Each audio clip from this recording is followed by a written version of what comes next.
나오잖아요. 그 뭐 학원명도 나오고 이렇게 나오니까 그냥 그 전화번호 알아서 저한테 전화한 거예요. 마침 제가 받은 거예요. 그래서 약간 기분이 살짝 나빠졌어요. 왜냐하면 다짜고짜 전화해서 뭡니까? 내가 누군데 이거 죄송하지만 좀 가르쳐주세요. 이것도 아니고 관세 표준 1억 5천이 얼마냐? 이렇게 갑자기 왜 1,500이다 왜 이러니까 맞죠? 이렇게 하고 갑자기 이렇게 이어나간 거예요. 그래서 근데 약간 화를 낼라 했는데 오죽 물어볼 데가 없으면 나한테 물어봤냐? 그죠? 이러더라고요. 그래서 확인하고 그래서 제가 얘기했어요. 그런데 그 담당자가 분명히 그죠? 얘기를 2천을 내라고 했으면 2천을 내라는 이유가 있지 않냐? 그걸 알아야 된다. 아니 몰라서 선생님한테 얘기한 거 아니냐? 내하고 지금 그래 할 거 아니잖냐? 그 사람은 그래 하면 그 사람을 얘기를 들어가 알아야 되니까 그렇게 하라. 그래서 이제 따지겠다 이거지. 2천이 아닌데 1,500인데 왜 2천을 내라고 했냐고. 그리고 전화를 끊을 말미에 제가 여기서 잠깐 올해 혹시 신규 법인이라고 했습니까? 그러니까 신규 법인이래요. 그러면 몇 월 달에 했어요? 하니까 7월 달에 했대요. 기업 등기를. 그래요? 그러면은 달라질 수 있다고. 왜 달라집니까? 막 이렇게 하더라고. 그쪽에 물어보라고. 그쪽에 물어보라고. 그리고 있죠. 가만히 있다가 있죠. 문제를 만들기 시작합니다. 그러니까 이 문제를 이렇게 만들었어요. 그래서 2018년도 7월 15일 날 법인 등기를 하고 1차 연도야. 그러면 법인 등기로 해당 과세기간 종료일까지를 하나의 과세기간으로 하니까 1차 연도 최초 설립 연도는 그리고 여기 달수 1월 미만은 한 달로 봐주거든요. 그러면 얘는 6개월 동안 뭐예요? 우리가 올해 그래서 사업연도가 되는 거죠. 최초 설립 연도는. 근데 과표가 얘가 있잖아요. 이렇게 했을 때 1억 5천이라 하면 1년으로 환산해요. 1억 5천이라면 누진해요. 누진을 안 시키잖아요. 2억까지가 그죠? 10%니까. 근데 1년이라 하면 얘는 과표가 얼마 되는 거예요? 1년이라 하면 6개월에 1억 5천이니까 1년이라면 3억이 될 거 아니냐? 3억이라고 생각하고 세금을 계산해 보면 그죠? 2억까지는 뭐예요? 그죠? 10%니까 2천만 원이고 초과하는 1억에 대해서는 20%니까 4천만 원이 되는 거 아니에요. 그리고 다시 뭐예요? 월수로 안분하니까 얼마가 되는 거예요? 그러니까 2천만 원이 되는 거예요. 그러니까 그 세무 담당자가 뭐예요? 제대로 얘기를 한 거예요. 그죠? 그러니까 여러분들 혹시 시험 문제에 산출세액에 대한 이론 문제가 나오면요. 그죠? 1년짜리를 내진 않아요. 그건 누가 내요? 그죠? 혹시 그렇게 나오면 반드시 뭐예요? 그죠? 1년이 안 되는 6개월짜리 이렇게 해나 뭐 몇 달짜리 이렇게 낼 거니까 그걸로 그죠? 안분한다 아시겠죠? 그렇게 좀 말씀을 드리면 되겠어서 요거는 왜 말씀드리냐면 이 첫째 연도에 최초 설립 사업연도에 약간 있죠. 세금을 어떻게 내는지 약간 헷갈릴 수 있는 거잖아요. 그것 때문에 조금 말씀을 드린 거예요. 자, 그러면 산출세액이 나온 거잖아요. 그죠? 산출세액이 드디어 나왔어요. 그죠? 그리고 우리는 지금 산출세액에서 뭐를 해야 되냐면 바로 있죠. 우리가 궁극적인 이거 차감 납부할 세액을 구해야 돼요. 이 구조를 보면 그럼 산출세액에서 여기 보니까 납부할 세액 계산을 하게 되고 결국 우리가 궁극적으로 구할 거는 차감 납부할 세액이 되죠. 여기 어떻게 구해지는지 지금 현재 요 구조잖아요. 여기 산출세액이 나오면 이까지 최소 결국은 차감 납부할 세액 요걸 구하는 뭐가 많잖아요. 우리 산출세액 나왔잖아요. 그죠? 요까지에서 우리가 챙겨야 될 있죠. 예, 어떤 뭐 조문이랄지 여기 공제 항목이랄지 그런 것들을 우리가 챙겨야 돼요. 여기서. 그럼 여기가 이제 우리가 법인세의 마지막을 달리고 있는 거야 지금 현재. 그 세액 공제 여기서 가장 중요한 거는 여기에 이러면서 보니까 다른 건 별로 중요하지 않는데 여기에 보니까 최저한세 적용 대상, 최저한세 적용자 뭐 이렇게 이제 대상이고 이런 제외잖아요. 그러니까 최저한세가 가장 중요한 있죠. 문제가 돼요.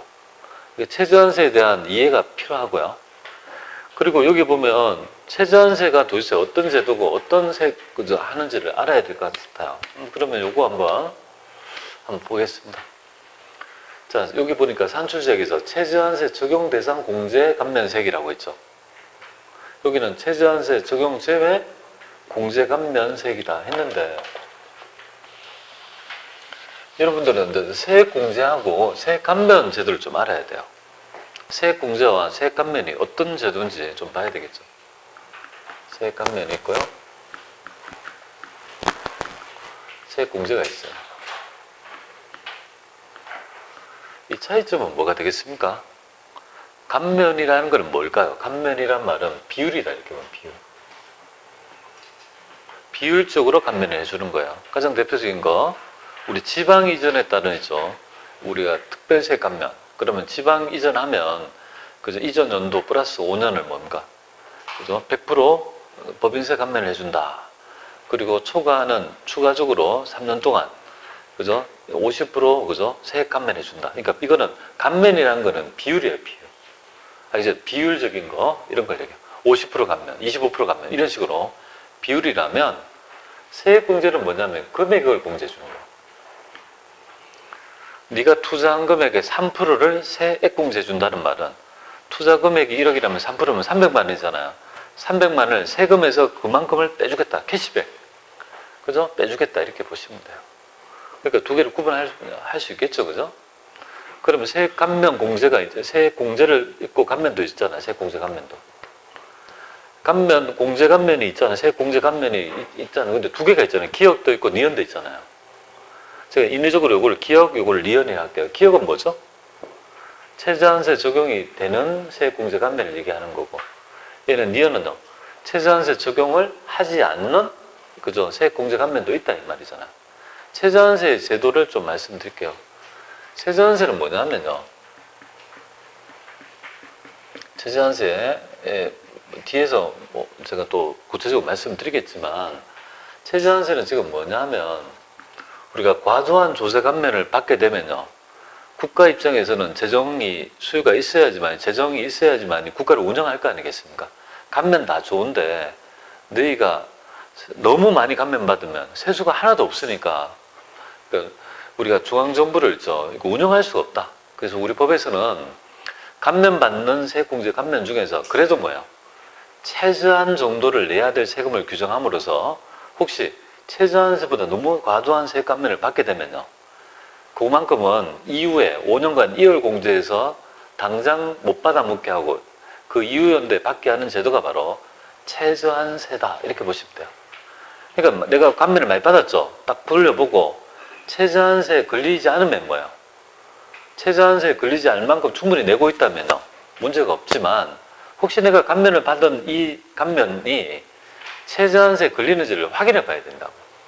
그래서 너무 과도하면 뭐예요? 그죠? 시뮬레이션 보내가지고 있죠. 그걸 조정을 해야 된다 이거죠. 그럼 최저한세 맥스 규정인데 이렇게 보여요. 최저한세는 둘 중에 큰 놈.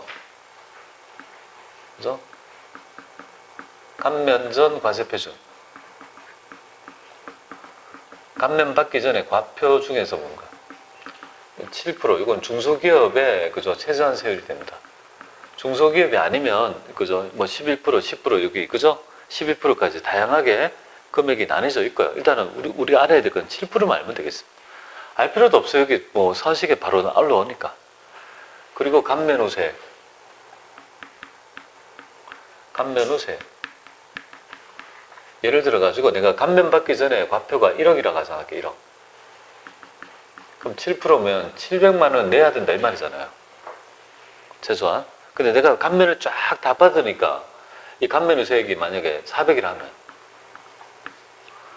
그럼 나는 만약에 이걸 최저한세를 적용하지 않으면 400만 내면 된다고.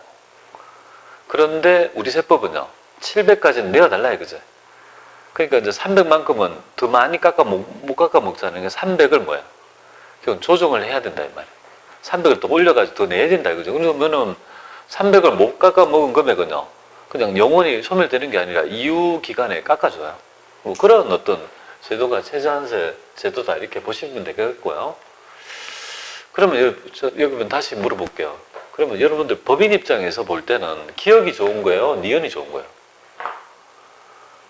기억이 좋은 건지 니은이 좋은지 알아야지 뭐가 좋은지 나쁜지 알아야 될 거 아니에요. 기억은 최저한세 적용을 한다는 것이고 얘는요. 최저한세를 적용하지 않겠다 이 말이죠. 그러면 니은은 최저한세도 적용하지 않고 무조건 뭐예요? 세액공제 감면이 되면 다 빼주겠다는 거고 얘는요.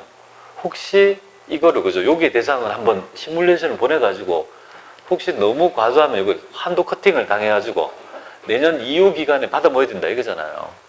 그럼 기억이 좋아요? 니은이 좋아요? 니은이 좋은 거예요, 니은이. 그러면 뭐가 니은에 있고 뭐가 기억에 있는지, 그죠? 관세관청 입장에서는 니은이 더, 그죠? 중요한 세액공제 감면이라고 보는 거 아니겠습니까? 얘는 최저한세 걸리지 말고 다 해줘. 그만큼 중요한 거야. 뭐 이런 느낌이 있을 거고, 얘는요. 그냥 한번 따져보고 너무 많이 과도하게 감면 받으면 좀 참았다가 내년에 받아 먹든가 뭐 이런 식의 의미라고 생각하시면 되겠습니다. 그래서 우리 구조에 보면 이렇게 되어 있어요. 여기 보면은 최저한세 적용 대상, 그 다음에요. 최저한세 적용 재배 이렇게 되어 있죠. 이렇게 되고 그냥 가산세 뭐 이렇게 나와 있는데요. 요거를 이제 알아야 될 것 같습니다. 그리고 이제 가산세는 만약에 잘못했을 때 내는 건데 법인세, 과산세에 대한 얘기를 여러분하고 나중에 정리를 할 거예요. 가산세 어떤 거. 가산세는 좀 피곤하죠. 가산세는 뭐든지 다 피곤하죠. 뭐, 그죠? 자, 그 다음에 이제 기납부세액은 두 개밖에 안 써요. 중간 애납하고 원천 납부밖에 안 써요, 지금. 우리 8월 말에 뭐예요? 중간 애납하지 않습니까? 낸 거 미리 기납부고. 우리 원천세 같으면 선납세금으로 먼저 낸 거 있잖아요. 원천세액수. 이것도 기납부니까 빼고. 그렇게 되면 결국은요.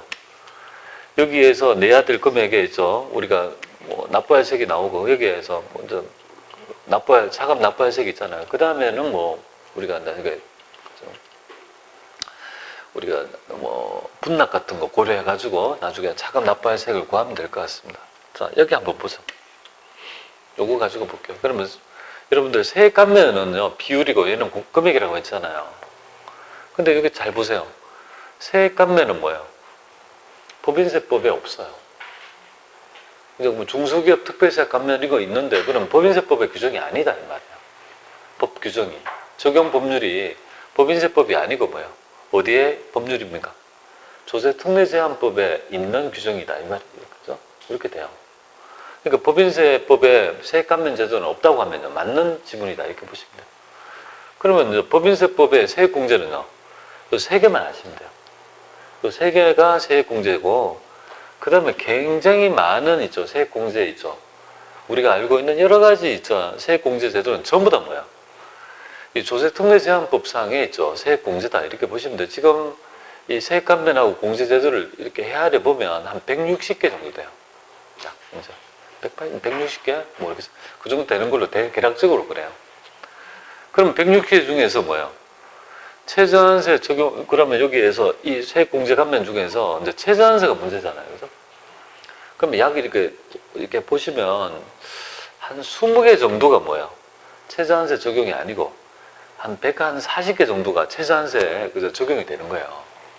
그럼 우리가 160개 중에서 그걸 다 외워야 되냐? 아, 그건 아니죠. 어떻게 외워?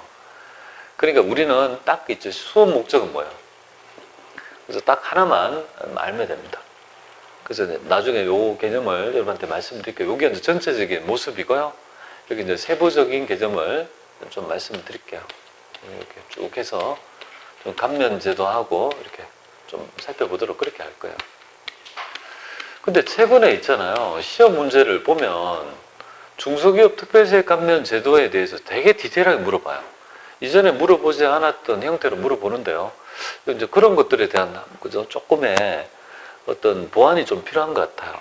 자, 그러면 한번 보겠습니다. 세액 감면부터 먼저 보세요. 세액 감면 제도는 법인세법 규정이 없어요. 없다 이렇게 보면 되겠고 대부분 되어 있는데 여러분이 다른 거는 모르지만 이거 하나는 알아주세요. 중소기업 특별세액 감면은 중소기업이라면 웬만하면 다 받아 먹잖아요. 그러니까 이 제도에 대해서는 좀 알아야 될 것 같아요. 그죠? 그래서 중소기업이라고 우리가 한국산업표준분류에 해당이 되는 중소기업에 해당이 되면 일정한 그죠 감면 업종에 해당이 되고 그죠 올해 말까지 끝나는 과세 연도에 발생하는 있죠 소득세 혹은 법인세에 대해서는 5에서 30% 범위 내에서 내가 내야 될 금액을 깎아주는 제도가 바로 중소기업 특별세액 감면이다 이렇게 보시면 돼요. 그 다음에 나머지는요 뭐 용농이랄지 뭐 이런 거 있지만 이거는 뭐 우리하고 별로 관계 없어요. 넘어가고요. 근데 여기에 분류가 기간 제한이 없다 이거잖아요. 얘는 몇 년도까지 뭐 몇 년 안에 해야 된다 이런 건 없고 뭐 기간 제한이 있는 것도 있다 이렇게 보시면 돼요. 요거 한번 조금 디테일하게 약간만 소개해 드릴게요. 중소기업 특별세 감면은 웬만하면 있는 거잖아요. 중소기업이라면. 그럼 이거 소득세하고 법인세 다 적용하거든요. 저희 학원이 중소기업이에요. 저희 학원이. 그러니까 학원 중에서 일반 교과, 국영수 학원은요, 중소기업이 아니고, 학원이라도 기술 교과를 가르치는, 평생교육학원이랄지 기술 교과를 가르치는 학원은 중소기업의 범주에 포함시켜요. 그러면 한국산업표준분류에 의해 가지고 저희 학원은 뭐예요? 그죠? 평생 기술을 가르치는 학원이니까 당연히 중소기업을 보는 거예요. 중소기업이다. 그럼 제가 만약에 소득세 낼 게 1,000만 있다고 가정할게요. 산출세액이 1,000만 나온 거야. 그럼 여기서 이제 그죠? 산출 1,000만 원 중에 과표에서 감면 대상 소득 100%다 가정할게요. 과표 중에서 내가 감면받는 여러 가지 업종을 할 수 있지만 감면 업종이 있잖아요. 중소기업의 업종이 이런 거 있잖아요. 법인 중에서 내가 있잖아요. 중소기업에 해당되는 업종이 있고 뭐 소비성 업종이랄지 부동산 임대업을 한다든지 그렇게 있으면 그 부분을 비율적으로 받아 먹어야 되니까. 근데 좀 쉽게 하려고 100% 뭐예요? 그냥 제조업이라 가정하고 다 100%다 이렇게 가정할게요. 그러니까 감면 비율이 뭐예요? 이제 제 거 따져볼게요. 여기 성남이잖아요. 수도권이에요. 그러니까 수도권 지역과 수도권 외 지역이죠. 그럼 수도권이에요, 수도권. 이쪽이다. 그 다음에 이제 중기업과 소기업인데 소기업의 정의는 상시 고용 인원을 얘기하는 거예요. 그래서 소기업의 경우에는 중소기업의 그죠 여러 가지 시행령에서 정하는 여러 가지 업종의 규모를 정하는 기준이 있어요. 그게 보통 상시 고용 인원이 뭐야? 10명 이하 뭐 이런 거 있거든요. 그럼 소기업 아니면 뭐야? 뭐 중기업 이렇게 되는 기준이 있다고요. 그럼 저희 학원은 소기업에 해당이 돼요. 그럼 여기 올라갔죠. 그 다음 비율이 뭐야? 또 소매업 아니고 의료업 아니죠. 그건 기타 업종이니까 20%가 감면 비율이 되는 거예요. 그럼 제가 1,000만 원 낼 거에서 얼마? 20%니까 뭐야? 200만 원을 공제받을 수 있는 거예요. 되게 그죠? 좋은 제도가 되죠. 그죠? 그러니까 여러분들이 웬만하면 중소기업에 해당이 되니까 이 업종을 영위하고 요건이 되면요. 항상 깎아 먹어야 돼요. 근데 항상 깎아 먹는다는 말은 뭐냐면 항상 최저한세를 봐야 된다 이 말이에요. 왜냐하면 중소기업 특별세 감면이 최저한세 적용 제외 대상이 아니고 최저한세 뭡니까? 적용을 하는 있죠. 세감면이 되거든요. 그렇기 때문에 항상 기본이 뭐예요? 깎아먹고 환도 확인해보고 항상 최저한세가 걸리는지를 확인해볼 필요가 있는 거예요. 그래서 얘를 왜 조금 그죠 디테일하게 말씀드리냐면 여러분이 실무에 가시면 얘는 하거든요. 중소기업 특별세 감면은 하거든요. 그러니까 좀 알아놓으시면 되게 실무에 도움이 될 것 같아서 말씀을 드린 거예요. 근데 이 감면의 한도가 뭐예요? 최대 한도가 1억 내에서 해줘요. 그리고 얘를 그저 연동을 뭐예요? 연동을 어떻게 하느냐 하면 그죠 이게 지금 상시 근로자 있잖아요. 중소기업과 지금 현재 있죠. 모든 고용과 관계돼서 고용 인원이 감소했다면 한도를 좀 줄여요. 이 한도를 사람과 관계해서 막 그죠 고용과 연관해서 막 그죠 한도를 막 줄이는 그런 입장을 취하는데 한도가 1억인데 감소한 상시 근로자 수가 만약에 10명이 있죠. 상시 작년에 비해서 10명이 줄었다면 500이면 그죠? 그러면 5천만 원을 깎아버리니까 그죠? 한도가 5천만 원밖에 안 해주는 뭐 이런 있죠 입장이고 상시 근로자 수가 줄지 않았다면요. 그냥 1억 원이 한도라고 보시면 됩니다. 이걸 출제를 한다고요, 실제. 또 고용 나중에 보면 고용 있잖아요. 얼마가 줄었는지 이런 거 있잖아요. 뭐 고용 창출에 따른 이런 거 나와요. 그러니까 요거 정도 좀 아시면 좋겠고요. 그러면 중소기업 특별세 감면은 그냥 간단하게 이거는 뭐 넘어갈게요. 뭐 7억 중에서 다 합하는 20%니까 뭐 이렇게 넘어가면 되겠습니다. 자, 그러면 요 최근에 나왔던 그죠? 이게 설명으로 가장 옳지 않는 거를 물어보고 있어요. 그래서 지금 보시면 요거는 조금 더 봐서 봐야 될 것 같은데요. 밑에 조금 더 봐야 되는데 중소기업 옳지 않는 거. 중소기업 특별세 감면은 최저한세 대상이다. 맞아요. 나중에 여러분이 알아야 될 점은 연금일 인력개발비 세액공제 빼놓고는 다 최저한세 대상이라고 생각하면 돼요. 20개가 있는데 20개 안 넣어요. 딱 하나만 아세요. 나중에 제 최저한세 할 때 디테일하게 말씀드릴 거예요. 법인세법 상세액공제하고요. 연금일 인력개발비 있죠. 세액공제 말고는 다 최저한세 대상이라고 보면 돼요. 그리고 전년 대비 고용 인원이 감소하지 않았다면 감면 한도는요 1억 원이다 이 맞고요. 복식부기 의무자가 사업용 계좌를 미신고에 감면을 받을 수 없고 맞아요. 이거는 소득세법의 얘기예요. 그죠? 그래서 복식부기 의무 제 같은 그죠? 요거의 얘기거든요. 감면 배제인데 제 같은 사업자가 우리 소득세법에 배울 거예요. 복식부기 의무자인데 그러면 사업용 계좌를 신고해야 되거든요. 안 했다면 이거 인정해주지 않겠다 뭐 그런 거예요. 네 번째, 내국법인의 본점이 수도권 안에 있다고 하면 사업장을 사업장별로 수도권에 있다. 왜냐하면 사업장이 여러 군데 있을 수 있잖아요. 대전에 있을 수 있고 여러 군데 있잖아요. 그러면 본점을 기준으로 전부 다 그저 해야 되지. 사업장별로 수도권 소지점을 판단해서 감면을 적용하지 않습니다. 그렇게 되면 일일이 어떻게 돼요? 얘가 소재한 지역에 따라 다 되니까 뭘로? 그냥 한 방에 때려요. 그러니까 본점을 기준으로 수도권에 있으면 전부 다 딸린 식구는요. 전부 다 수도권 내에 있다라고 그냥 간주해버립니다. 왜냐하면 수도권인지 아닌지에 따라 감면율이 다르거든요. 수도권 외가 더 크거든요. 여기 보면 30%까지 올라가잖아요.